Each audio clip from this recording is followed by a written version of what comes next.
સાહેબ કિશન ચૌહાણ સાહેબને કે આપણને માર્ગદર્શન આપશે.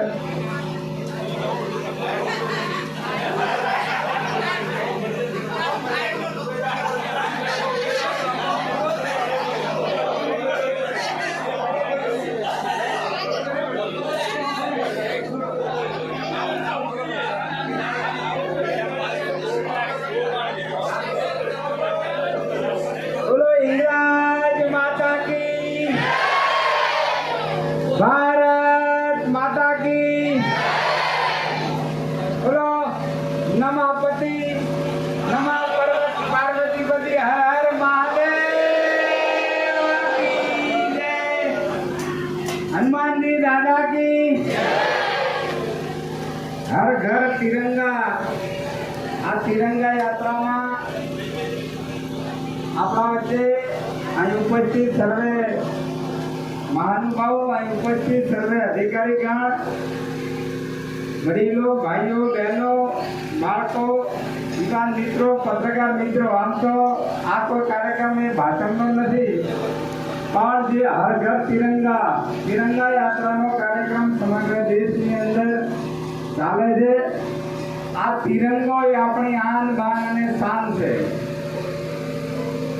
આપણું લક્ષ્ય કે માં ભારતી પરમ વૈભવના શિખરે વિરાજમાન થાય, ભારત વિશ્વ ગુરુ બને, ભારતનો વિશ્વમાં જય જયકાર થાય, આગામી સમયમાં ભારત વિશ્વની ત્રીજી સૌથી મોટી આર્થિક અર્થવ્યવસ્થા બને, એ આપણા સૌનું લક્ષ્ય અને લક્ષ્યને હાંસલ કરવા માટે દેશના 140 કરોડ નાગરિક ભાઈ બહેનો એ અમારો તિરંગો એ કાયમી લહેરાતો રહે, કાયમી ઊંચો રહે, એના એવી ભાવના આ દરેક નાગરિક ભાઈ બહેનના દિલમાં જાગે એના માટે થઈને આ કાર્યક્રમ હતો.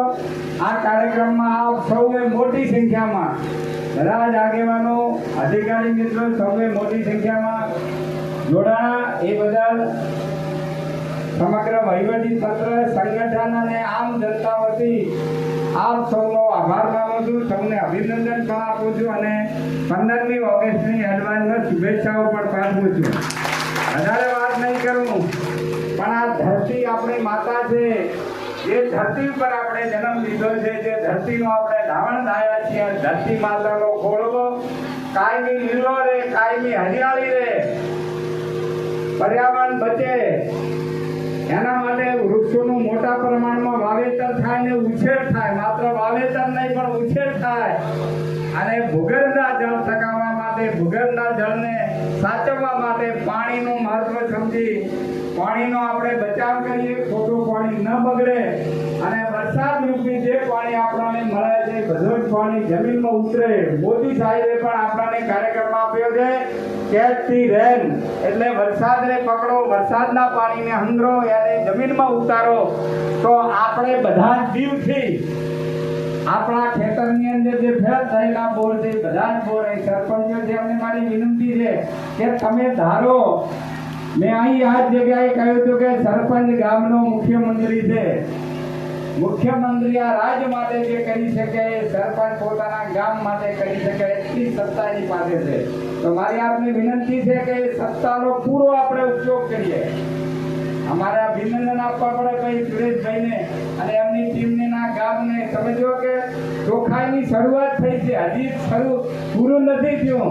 અને એમને હું વિનંતી કરું કે લોકોને એમાં ભાગીદાર બનાવો, એરિયા વાઇઝ તમે સફાઈનો કાર્યક્રમ રાખો અને લોકોને એમાં જોડો. તો લોકોને જોડશો તો લોકો પછી ગમે ત્યાં કચરો નાખતા શરમા છે કે આપણે જ સાફ કરવાનું છે આપણા માટે. આ દરેક ગામની અંદર શરૂ થાય. આમાં કોઈ તમારે પૈસા નથી કરતા પણ તમને એટલો જશ મળશે, ગામ એટલું સુંદર લાગશે.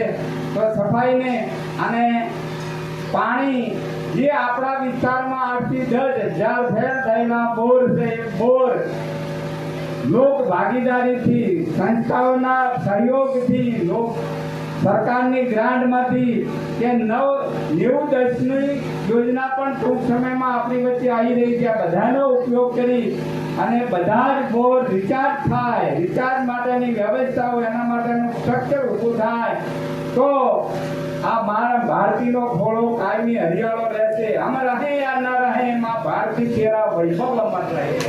એ ભાવના સાથે આપ સૌનો ખૂબ આભાર. ભારત માતા કી જય.